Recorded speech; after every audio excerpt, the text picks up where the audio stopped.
Hi everyone, my name is Nicollette Gooding. I am a Master's of Social Work student at the University of Toronto, completing my practicum with For a Safer Space.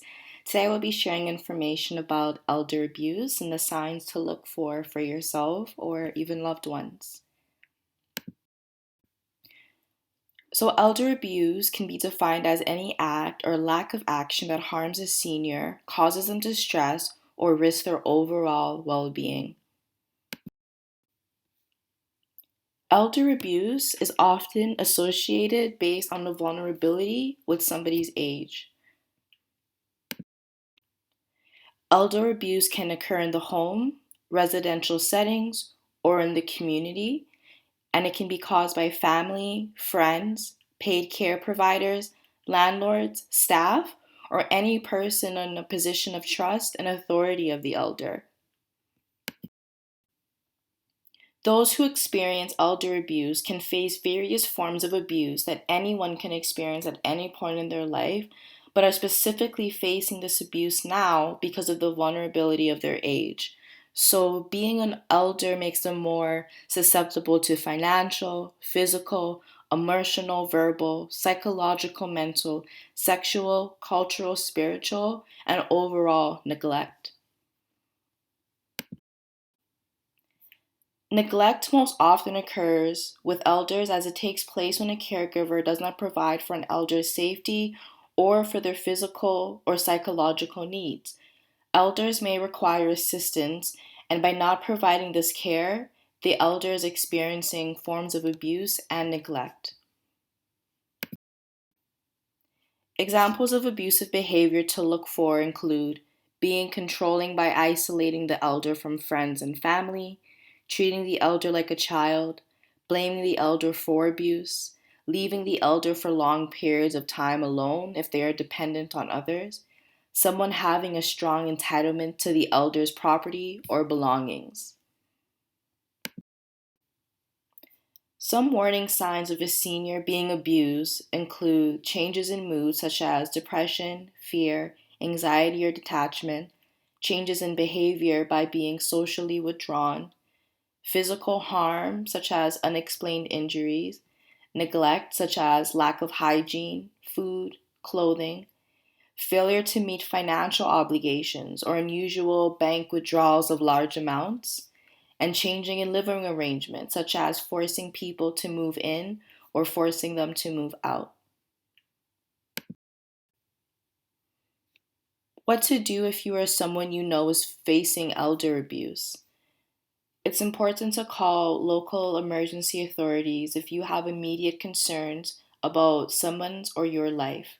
You must report abuse when the victim lives in a retirement home or a long term care home in Ontario, and it's important to learn more about each of the province's requirements from a community legal education shop in Ontario. You can support an elder person at risk by recognizing the warning signs of abuse, talking to the elder and expressing your concerns, and checking out the situation and finding out ways that you are able to help. It's important to build trust, understanding, and maintain patience. Asking the person how they're doing, if they're having any trouble at home or in other ways, if there is someone that you are able to put them in touch with who can help them, how else they would like to be supported, and what you are able to do for them. Remember that keeping lines of communication open and breaking isolation can be vital, as often isolation is what the abuser tries to do. If an older adult tells you that they're being abused, be patient. Listen carefully and don't jump to conclusions. It's important to validate their feelings and do not question what they are telling you. You may be the very first person who has ever been entrusted with this new information, and it may be hard to understand what is going on, especially if the perpetrator is a nice person to you or someone you personally know. Do not place judgment or blame. Do not express pity or tell them what to do. Respect their decisions even when you don't agree. Tell them you care about them and offer them a level of support that you feel comfortable providing and knowing that you can provide on an ongoing basis. Do not promise some things you cannot fulfill and only do what you are comfortable doing. Understand the obstacles ahead and understand that making efforts to change an abusive relationship is extremely difficult. A person who is being abused can be very afraid and not certain what to do. It can take a very long time for people to decide to make that change in their life and to reach out for help or to even discuss their situation. Do not deny their story or what is going on. If you choose to deny what is going on or to not listen to a person, this will serve to isolate the person who is being abused even further. Do not confront the abuser.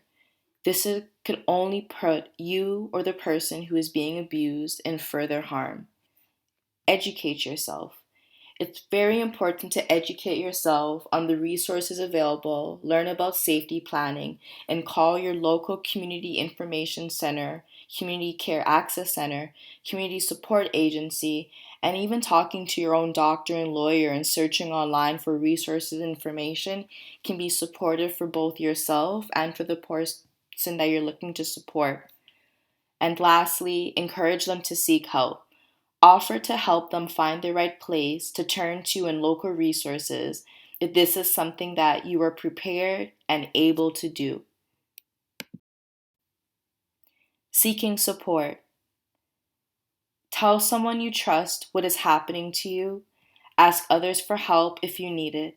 Turn to emergency services for help if someone is hurting you or you do not feel safe. Talk with people to learn more about resources and services available in your community. Find out your options to take care of your personal needs and financial security, and make sure to make a safety plan in case you need to leave quickly.